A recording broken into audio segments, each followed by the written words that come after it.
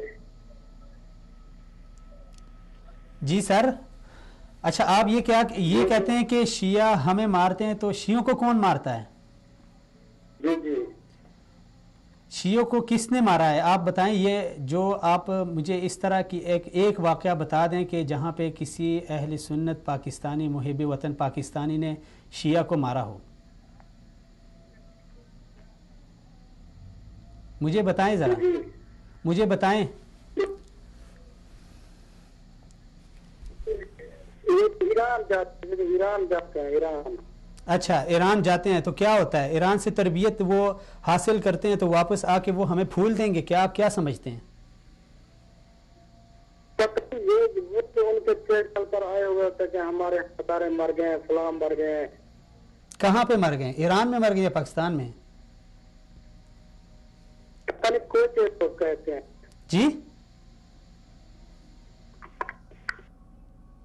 کال drop ہو گئے. جی چلیں آخر میں آپ ایک میسج دے دیں. میرا تو دل بہت دکھ رہا ہے، صحیح بات ہے، میں نے آپ کو ٹائم بھی اتنا نہیں دیا، لیکن آپ ایک میسج دے دیں بحیثیت قوم. آپ ایک مجموعی میسج دے دیں، کیونکہ یہاں پہ صرف میری اور آپ کی ذمہ داری نہیں ہے، صرف علماء کرام کی نہیں ہے، سیاستدانوں کی نہیں ہے، سیکیورٹی اداروں کی نہیں ہے. ایک پاکستانی ہونے کے ناطے ہم سب کی ذمہ داری، چاہے چھوٹا ہے بڑا ہے، عالم ہے یا جاہل ہے یا کسی بھی فیلڈ میں وہ کام کر رہا ہے، اس کی ایک ذمہ داری بنتی ہے. تو اس حوالے سے آپ کیا میسج دیں گے؟ میں سب سے پہلے بطور ہم مسلمان بھی ہیں اور پاکستانی بھی ہیں، تو اس حوالے سے سب سے پہلی بات تو یہ کہ ہم جو ہمارا میڈیا جس طرح ہمارا ذہن کو جو تربیت دیتا ہے، تو اس لحاظ سے اس سے پہلے تو خبردار رہنا چاہیے کہ بطور مسلمان اور پاکستانی ہمیں ہر بات کی تصدیق کرنی چاہیے. ہر جو کوئی این جی او کا سربراہ کے کوئی امن کا دائی بن کے کوئی آ کے ہمیں یہ کہ جی نہیں اس طرح ہے، یہ اس طرح ہے، فلاں وہ ہے، فلاں یہ، تو ان باتوں پہ یقین نہیں کرنا چاہیے.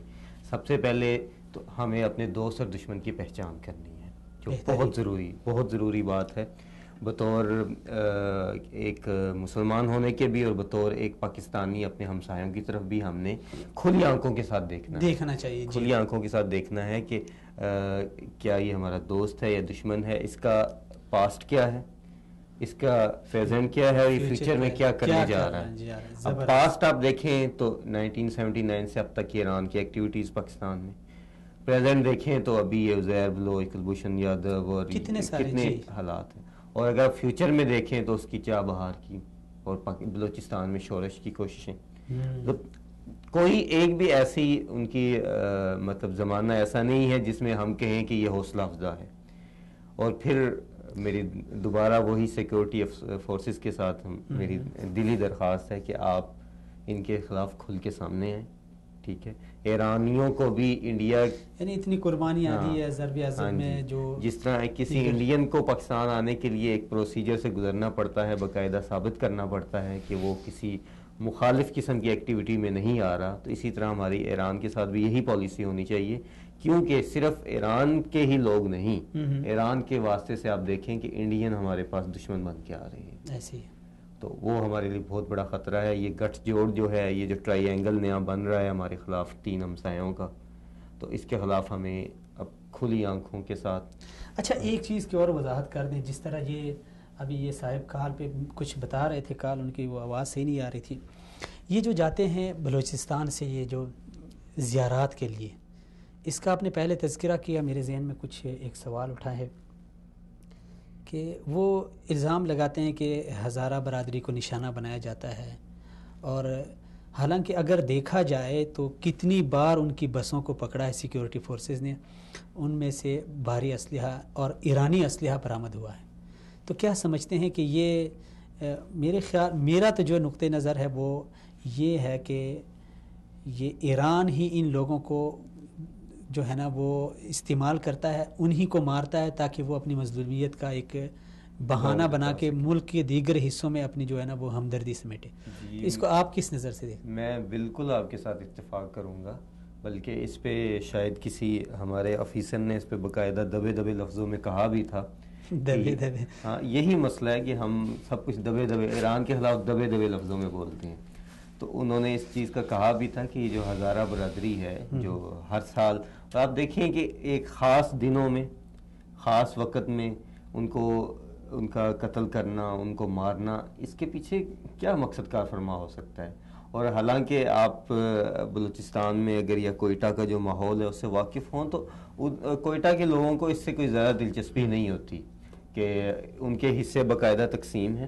ہزارہ برادری کے علیحدہ حصہ ہے, پختون لوگ علیحدہ, کوئٹہ میں ان کا مخصوص علاقہ ہے, بلوچ الگ ہیں. تینوں کا آپس میں کوئی اس طرح کا تعلق نہیں ہوتا کہ ان کو مسئلہ ہو. حتیٰ کہ میری اس معاملے میں بہت سے پختون لوگوں کے ساتھ بات بھی ہوئی تو وہ کہتے ہیں کہ ہمیں ان کے ساتھ کوئی واسطہ ہی نہیں, وہ صدیوں سے ادھر رہ رہے ہیں. پچھلے تقریباً ہزارہ جو برادری ہے اس کو 1 صدی سے زیادہ عرصہ ہو گیا رہتے ہوئے. تو ان کا ہم نے کبھی ان کو نہیں چھیڑا تھا, تو ابھی ہمیں کون سا مسئلہ ہونا ہے؟ وہ اپنے حد تک اپنی عبادات کریں, ہم ان کو کچھ نہیں کہیں, کچھ نہیں. لیکن اب مسئلہ یہ کہ ہزارہ برادری خود بھی ایسی چیزوں میں ملوث ہوتی جا رہی ہے, ان کو مظلوم بن کے انہوں نے باقاعدہ اسلحہ, جیسے کہ آپ نے بھی یہ عجیب مظلوم ہے, مظلوم بن کے ظالم بن جاتے ہیں.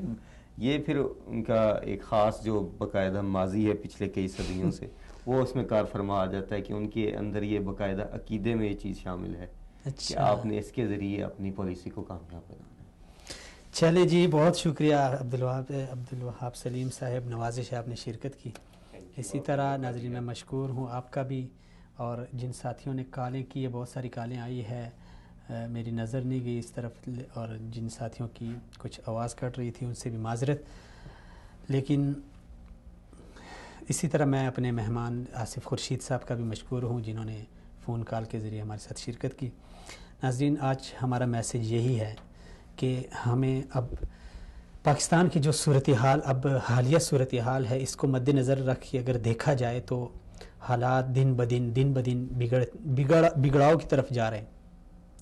ایسی صورتحال میں ہمیں تمام تر تفریق کو پس پشت ڈال کر ہمیں متحد اور متفق ہونا ہوگا.